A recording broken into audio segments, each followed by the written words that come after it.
Assalamualaikum warahmatullahi wabarakatuh. Bismillah, walhamdulillah, salatu wassalamu ala rasulillah Muhammad bin Abdullah wa ala alihi wa sahbihi wa man wala, amma ba'du. Para siswa yang berbahagia, tasyukur nikmat kepada Allah subhanahu wa ta'ala. Berapa banyak nikmat yang sudah Allah berikan kepada kita, sehingga terkadang kita lupa untuk bersyukur kepada Allah subhanahu wa ta'ala. Oleh sebab itulah, mari kita pandai bersyukur pada Allah subhanahu wa ta'ala, sehingga termasuklah kita hamba-hamba yang bersyukur kepada Allah. Hadirin masyaallah muslimin rahimakumullah. Suatu ketika Rasulullah sallallahu alaihi wasallam yang sedang melaksanakan daripada tahajudnya, qiyamul lail di malam hari, beliau bertemu dengan Sayyidina Ali, yang saat itu Sayyidina Ali khusyuk melaksanakan daripada ibadah pada Allah subhanahu wa ta'ala. Saking khusyuknya beliau sampai sedih dan menangis. Akhir daripada sholat subuh, beliau pun bertanya kepada Ali bin Abi Thalib, "Wahai Ali, gerangan apa yang menjadikan engkau begitu sedihnya di malam yang penuh ning?" "Wahai Rasulullah, bahwasanya ketika ayat saya baca dan saya menangis pada saat itu." "Ayat apa yang kau baca?" "Qul hal yastawil ladina ya'lamuna wal ladina la ya'lamun." Katakanlah, apakah sama orang yang berpengetahuan dengan orang yang tidak berpengetahuan? Hadirin masyaallah muslimin rahimakumullah. Dalam sejarah kita lihat bagaimana Sayyidina Ali radhiyallahu anhu, seorang yang dijuluki oleh Rasulullah sallallahu alaihi wasallam babul ilm, tempat masuknya ilmu pengetahuan setelah Rasulullah sallallahu alaihi wasallam wafat. Dan beliaulah tempat bertanya para sahabat lainnya tentang ilmu, dan beliaulah haus akan pengetahuan daripada ilmu yang dia raih dalam kehidupannya. Hadirin masyaallah muslimin rahimakumullah. Kenapa beliau sampai menangis? Bahkan ayat ini yang dia baca di malam hari itu menyentuh daripada hatinya. Pengetahuan sudah diraih oleh Sayyidina Ali radhiyallahu anhu, tapi beliau masih mencari daripada pengetahuan, sehingga termasuklah daripada seorang hamba yang giat akan mencari daripada pengetahuan.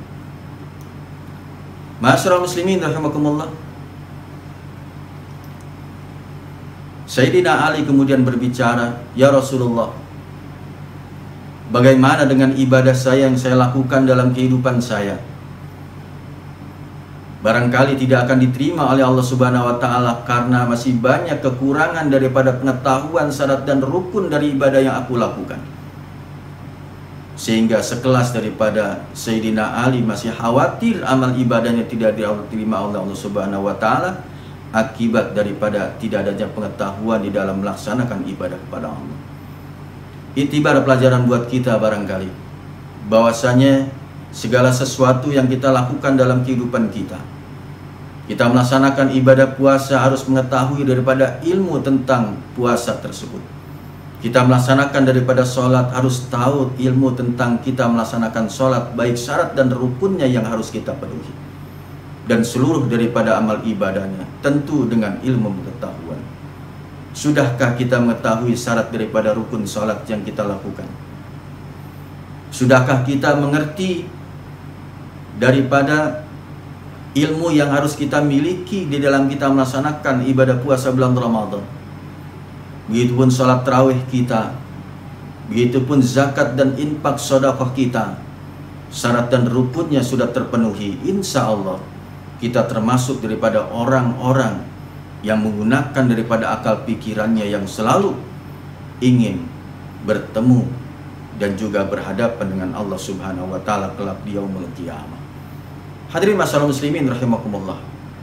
Ilmu pengetahuan sangat penting dalam rangka untuk merubah kita, dalam rangka untuk kita mencapai suatu titik derajat yang tinggi yang Allah berikan kepada kita.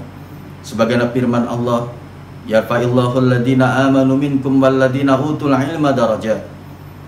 Bahwasanya Allah akan mengangkat sebagian daripada orang yang beriman dan orang yang berpengetahuan dengan beberapa derajat.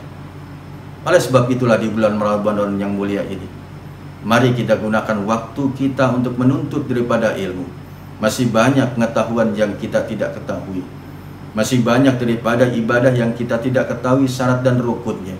Sehingga di bulan Ramadan yang penuh dengan hikmah ini, maka tentunya kita akan dapat melaksanakan ibadah kepada Allah dengan ilmu yang mumpuni, syarat dan rukun yang terpenuhi, sehingga seluruh amal ibadah kita insya Allah diterima oleh Allah Subhanahu wa Ta'ala. Mudah-mudahan seluruh daripada ibadah puasa di siang hari dan malam hari kita melaksanakan sunnah daripada salat tarawihnya diterima oleh Allah Subhanahu wa Ta'ala, dan kita akan mendapatkan gelar la'allakum tattaqun, menjadi hamba-hamba yang bertakwa kepada Allah Subhanahu wa Ta'ala. Amin ya rabbal alamin. Wassalamualaikum warahmatullahi wabarakatuh.